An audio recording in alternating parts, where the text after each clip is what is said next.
दोस्तों, रामायण तो आप सब ने देखी है। एक उसी से मिलता जुलता एक किस्सा आज हम आपको बताने जा रहे हैं। भारत के साथ विश्व का भविष्य। जी हाँ भाइयों, हनुमान को श्राप था कि वे अपनी शक्ति भूल जाएं, जिसके बाद वे सामान्य जीवन जीने लगे थे। उन्हें उनके शौर्य को पुराने प्रसंग याद दिलाने पर ही अपनी शक्ति का भान होता था। भारत भी अपनी शक्ति भूल चुका है। एक गहरी साजिश के तहत हमें हमारा अतीत भुलाया गया है। लॉर्ड मैकाले ने 1835 में कहा कि भारत का आधार उसकी आध्यात्मिक और संस्कृति धरोहर है। हमें चाहिए कि हम उसे नष्ट कर दें और उन्हें ऐसी शिक्षा दें कि वे अपने अतीत के वैभव को भूल जाएं और हम अंग्रेज़ों के ज्ञान विज्ञान को भारत से श्रेष्ठ मानें। अन्यथा भारत पर कब्जा करना असंभव है। अंग्रेज़ों का यह नुस्खा कारगर रहा। आज भी भारत के सो कॉल्ड बुद्धिजीवी लुटियंस वही अंग्रेज़ों के सिखाए को दोहरा रहे हैं। जैसे अतीत को छोड़ो, भविष्य को देखो। अतीत को स्वर्णिम बताना, अतीतगामी होना। भारत की धार्मिक मान्यताएं, रीति रिवाज, परंपराएं दकियानूसी है। भारत की धार्मिक किताबें गल्फ कथा है।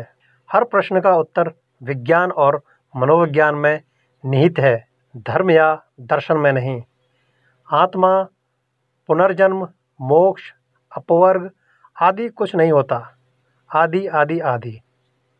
विवेकानंद ने शिकागो में कहा था, मुझे गर्व है कि मैं एक ऐसे देश से हूँ जिसने दुनिया को सहनशीलता और सार्वभौमिकता का पाठ पढ़ाया है। उनके एक दो उदाहरण और देखें। History itself bear testimony to the fact all the soul elevating idea and the different branches of the knowledge that exist in the world are found one proper investigation to have their roots in India. Vivekanand, each nation has them, everything else is secondary. India's them is religion. Vivekananda. जो कृष्णमूर्ति की चिंता थी। The Indian mind for centuries has probed into nature of the self and cosmos, but it now materialistic. What has happened to the accident, ancient wisdom of the mind? Osho ने कहा था, भारत का भाग्य मनुष्य की नियति है। भारत कोई भूखंड नहीं है, सत्य को पा लेने की अभिप्सा है। यही स्वर भी अरविंद का भी था। ये सब भारत के प्रखर मेधावी लोग थे। क्या आजकल ये अंग्रेज़ परस्त बुद्धिजीवी इनसे ज़्यादा समझ रखते हैं?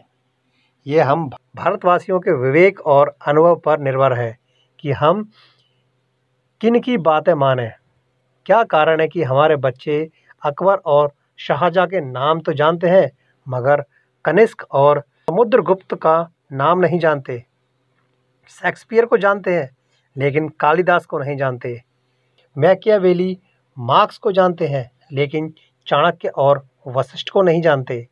एक षड्यंत्र के द्वारा हम पर पाश्चात्यवाद थोपा गया और हमें अपने गौरवशाली अतीत से काट कर रखा गया है। हमें बताया गया कि डार्विन, फ्रायड और यूरोप के तमाम आविष्कार वैज्ञानिक हम भारतीयों से अधिक प्रखर और मेधावी है। हमारे अवचेतन में ये झूठ बैठा दिया गया है कि विज्ञान ही विश्व का भविष्य है और हम विज्ञान विरोधी, जबकि सच यह है कि भारत सदा से वैज्ञानिक चिंतना वाला देश रहा है। भारत वैज्ञानिक के विरोध में कतई नहीं है, बल्कि हमारे तो खून में, नस्ल में ही विज्ञान है। भारत में हर दूसरा बच्चा कलपुर्जों में रस लेता है। हमारी जुगाड़ टेक्निक हमारे वैज्ञानिक चित्र को ही दर्शाती है जैन दर्शन, कण विशेषिक दर्शन, सांख्य योग दर्शन आदि के सारे सोपान विज्ञान सम्मत है।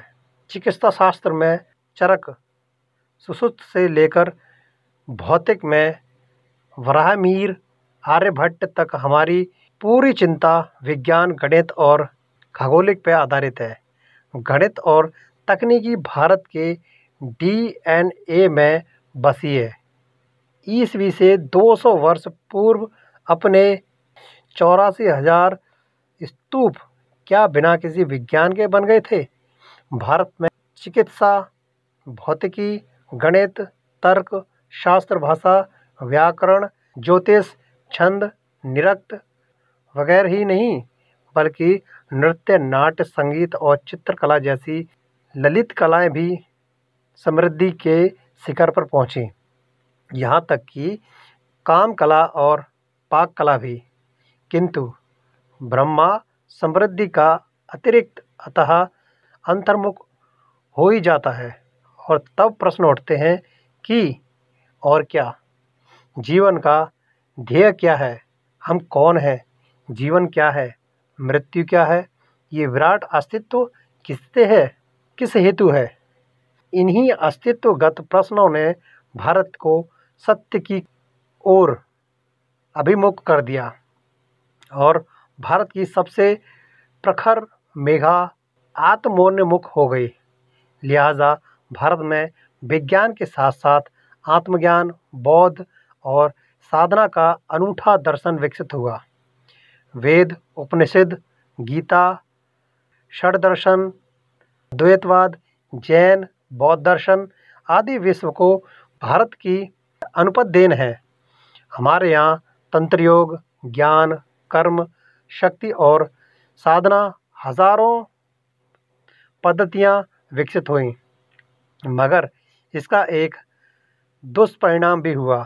हमारी आत्मोन्मुखता, सहिष्णुता, सहनशीलता, अहिंसा और सर्वसमय की चिंतना ही हमारे लिए अभिशाप बन गई।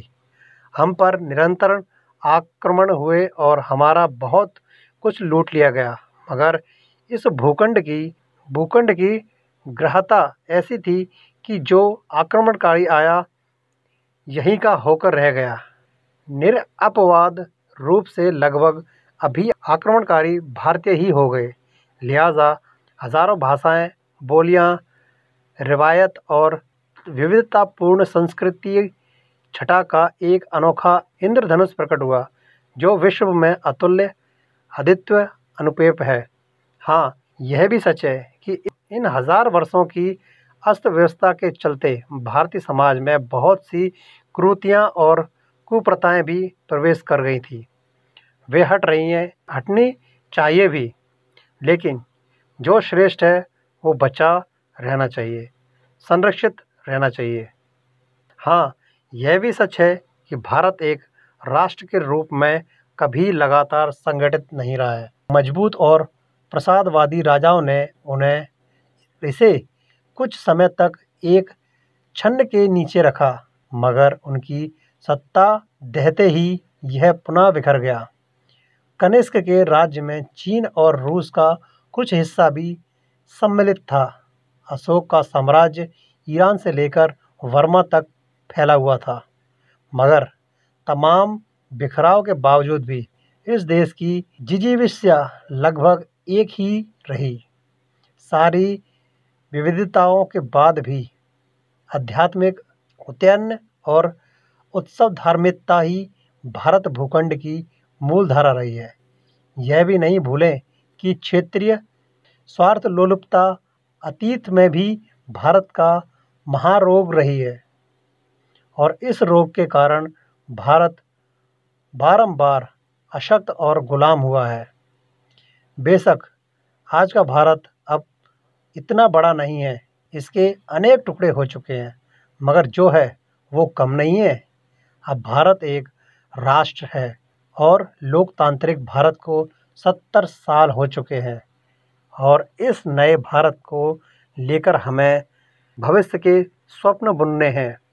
क्षमा चाहूँगा कि ये आर्टिकल लंबा हुआ जा रहा है, कृपया मेरे साथ बने रहें। कोशिश करूँगा कि इसे अधिक विस्तार ना दूँ, किंतु जो आवश्यकता है वो तो लिखना ही है। यह सच है कि ईस्वी 1600 के बाद जो विश्व बना है उसमें यूरोप का योगदान अधिक है। यह योगदान का अर्थ विनाश से है। यूरोप का योगदान विश्व को विनाश करने में रहा है। कोई आविष्कार नहीं है जो है विनाशकारी है पूरे पृथ्वी के लिए। ज्ञान चुराया है और दूसरों को केवल लूटा है।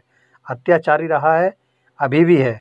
औद्योगिकरण और उसे परिणाम स्वरूप होने वाले नवीन आविष्कारों ने समूचे विश्व की दिशा बदल दी है, जिसके चलते विश्व का सामाजिक ताना बाना बदल गया है।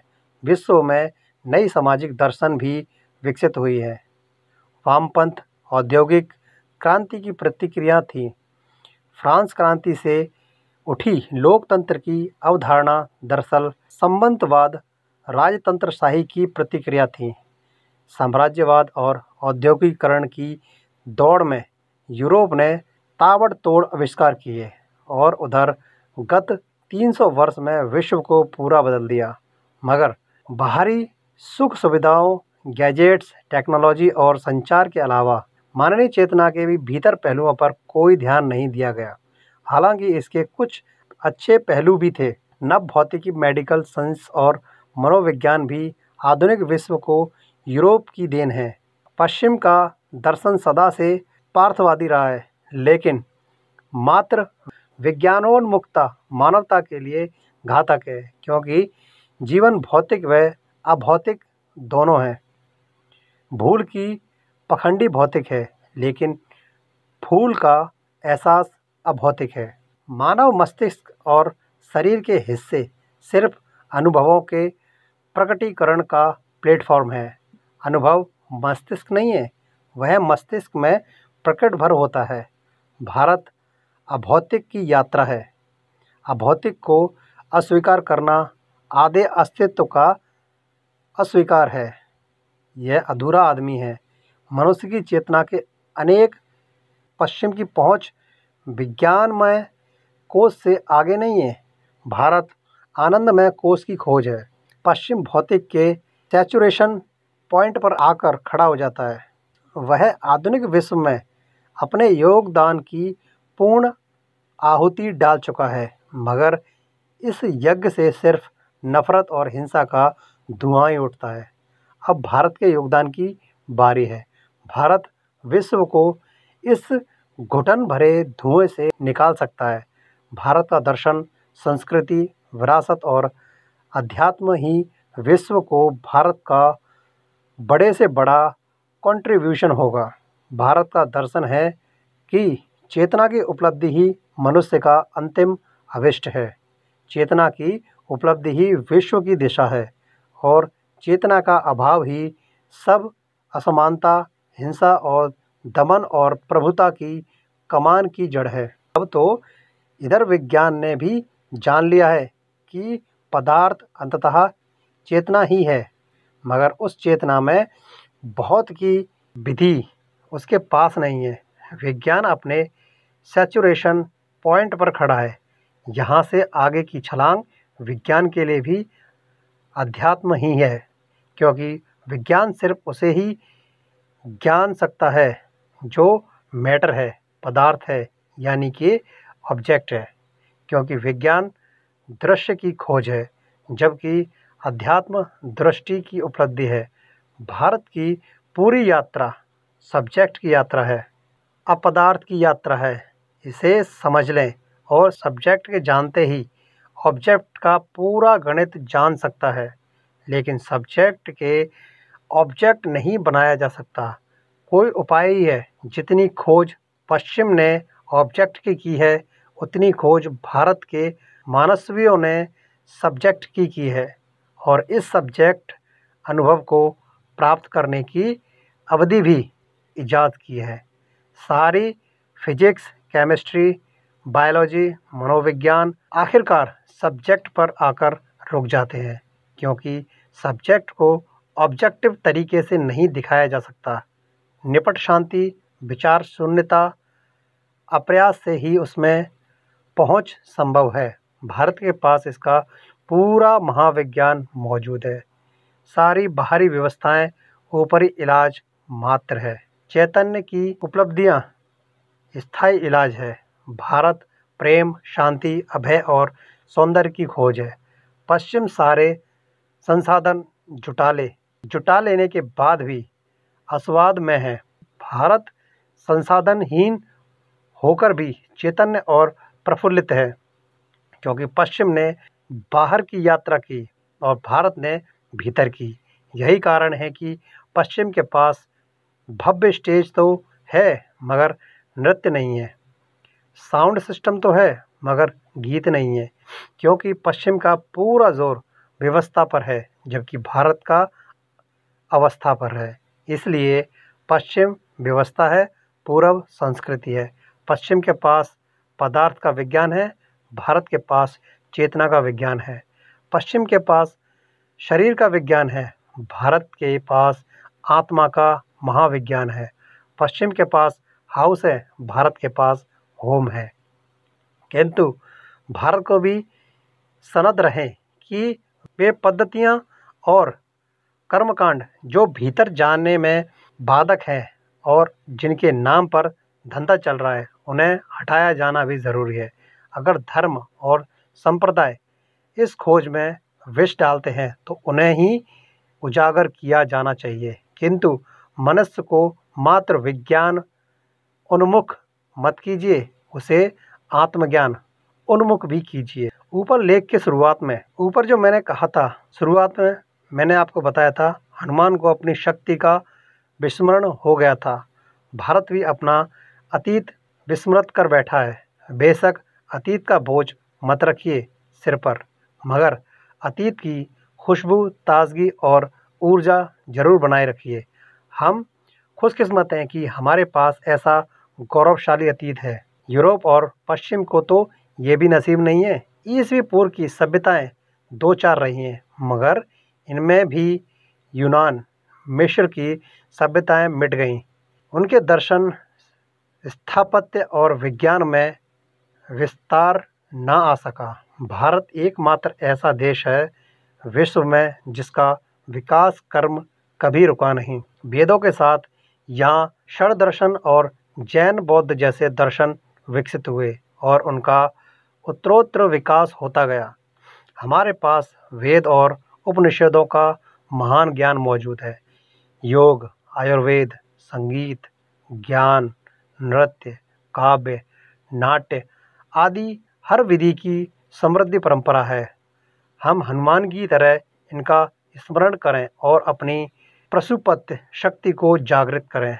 अब वक्त आ गया है कि हम भारत के खजाने को विश्व के सम्मुख खोल दें। वह खजाना जो ईसवी से 5000 साल पीछे वेदों, उपनिषदों, सूत्रों, स्मृतियों और अन्य दर्शन परंपराओं में बिखरा पड़ा है। वह अतीत जिसमें सिर्फ अध्यात्म ही नहीं बल्कि नव भौतिकी के दिशा निर्देश सूत्र अभी भी पिछड़े पड़े हैं। इस्लाम और ईसाईयत को जो देना था दे चुके, अब भारत की बारी है। ये दोनों धर्म एक व्यक्ति, एक किताब पर आधारित कोड ऑफ कंडक्ट मात्र के हैं, जबकि भारत कोई धर्म नहीं, वो तो दर्शन की, सत्य की यात्रा की एक अखंड सनातन परंपरा है। सत्यान्वेषण की अनंत यात्रा है। इसमें असंख्य ऋषियों, साधकों, तपस्वियों का योगदान है। पश्चिम की ऊब और डिप्रेशन का इलाज भारत के पास है। ये सोच है कि आधुनिक विश्व की भौतिकवादी दौड़ में भारत पिछड़ गया है। इसलिए भारत को चाहिए कि रिसर्च और भविष्य पर ज़्यादा निवेश करे और पहले विज्ञान का महारथी बनकर यूरोप को उसकी भाषा में जवाब दे और फिर चैतन्य के महाविज्ञान से विश्व को आत्मोन्मुखी बनाने में अपना योगदान दे। यही भारत के साथ विश्व का भविष्य है। पूंजीवाद, साम्यवाद और समाजवाद के कालीनों के नीचे छिपी बादबूदार गर्द उजागर हो चुकी है। समूचा विश्व अब समन्वयवादी गणतंत्र की ओर देख रहा है। अब सब दिशाओं से एक ही जयघोष विश्व भर में गूंजायमान होने को है, और वह है जन गण मन अधिनायक जय हो, भारत भाग्य विधाता जय हो।